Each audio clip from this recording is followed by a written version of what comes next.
Assalamualaikum warahmatullahi wabarakatuh. Perkenalkan, nama saya Ahmad Abdul Halim dari Prodi Teknik Mesin 3A.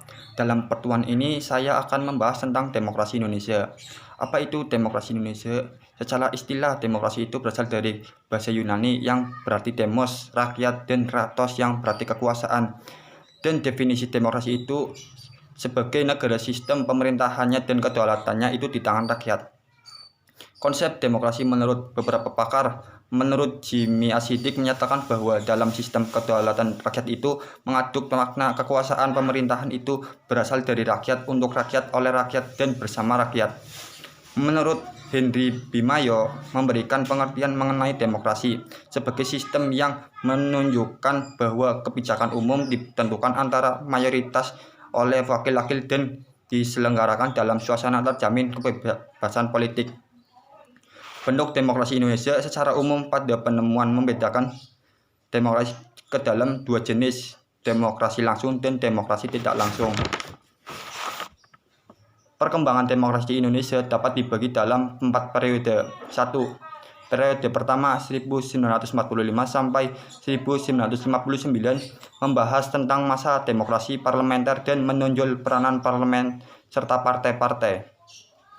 Periode 2 1959 sampai 1965 masa demokrasi terpimpin dalam banyak aspek telah menyimpang dalam demokrasi dalam menampilkan dominan presiden.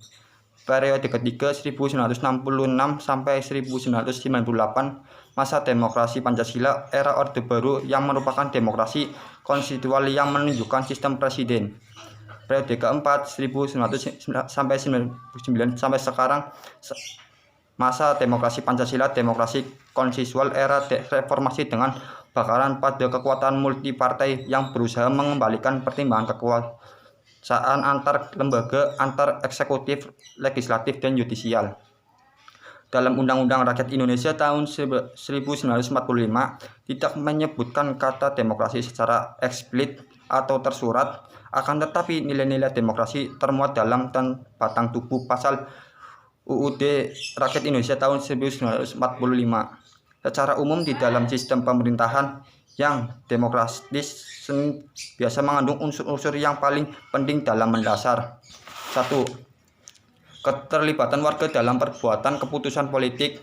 Yang kedua, tingkah persamaan tertentu di antara warga negara Indonesia, tingkah kebebasan atau kemerdekaan tertentu yang diakui dan dipakai oleh warga negara. 4. Sesuatu sistem perwakilan. 5. Sistem pemeliharaan kekuasaan mayoritas.